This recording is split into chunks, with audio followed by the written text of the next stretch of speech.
said we're going to use chip sequences, one per user. Yes. And pretty much each one of those would be a separate chip sequence. Correct. So then, assuming you have the 15 users, each getting one of those, they're not all. No. So each user is going to get one of these, a different one of these. So the problem is it's hard to illustrate this with small numbers of flip-flops, and the reason is that there are very, very few maximum length feedback shift registers with less than.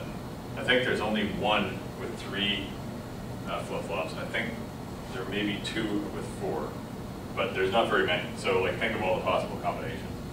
There's not really very many.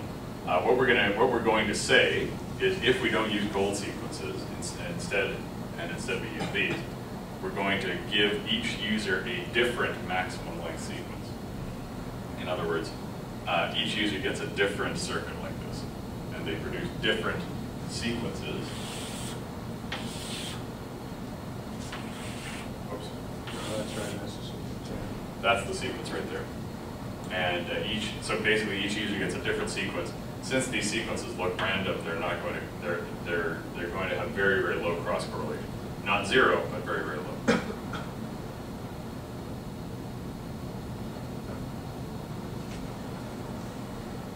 Okay.